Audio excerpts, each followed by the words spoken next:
ભારત સરકારના ministry of petroleum and nature ગેસના માર્ગદર્શન હેઠળ ઇન્ડિયન ઓઇલ કોર્પોરેશન લિમિટેડ દ્વારા અન્ય ઓઇલ અને ગેસ PSUsના સહયોગથી રાષ્ટ્રવ્યાપી ઇંધણ સંરક્ષણ અભિયાન સક્ષમ 2025-26ના ઉદ્ઘાટન સમારોહનું આજે ગાંધીનગર સ્થિત પંડિત દીનદયાળ એનર્જી યુનિવર્સિટી ખાતે ભવ્ય આયોજન કરવામાં આવ્યું હતું. તેલ અને ગેસ બચાવ, હરિત ઉર્જા અપનાવના મંત્ર સાથે આ જનજાગૃતિ અભિયાન 1 ફેબ્રુઆરીથી 15 ફેબ્રુઆરી 2026 સુધી સમગ્ર રાજ્યમાં ચાલશે. આ પ્રસંગે મુખ્ય અતિથિ તરીકે ગુજરાત સરકારના માનનીય રાજ્યમંત્રી શ્રી કાયદો અને ન્યાયતંત્ર, ઉર્જા અને પેટ્રોકેમિકલ્સ શ્રી કૌશિકભાઈ વેકરિયા ઉપસ્થિત રહ્યા હતા.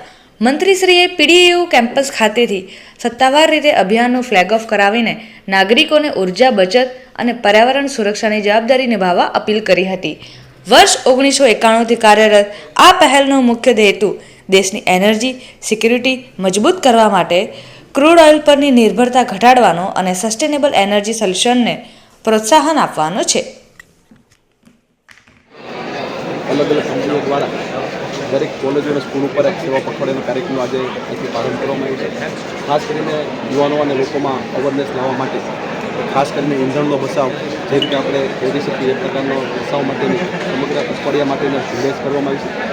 તમામ કંપનીઓના સ્ટેક હોલ્ડરોને પણ અભિનંદન આપું છું કે એમના માધ્યમથી એક સુંદર કાર્યક્રમનું આયોજન કરી કે બને એટલી ગ્રીન એનર્જીનો આપણે કઈ રીતે ઉપયોગ કરી શકાય જેના માધ્યમ દ્વારા આજનો એક સુંદર કાર્યક્રમનું આયોજન કરવામાં આવ્યું. અમારી સાથે આ કાર્યક્રમની અંદર મહેસાણાના ધારાસભ્ય ભાઈ સુરેશભાઈ, જામનગરના ધારાસભ્ય ભાઈ દિવ્યેશભાઈ અને તમામ ટીમ સાથે ઉપસ્થિત રહી સુંદર કાર્યક્રમની આજે સેવા પખવાડિયાનો કાર્યક્રમનો પ્રારંભ કરવામાં આવ્યો છે.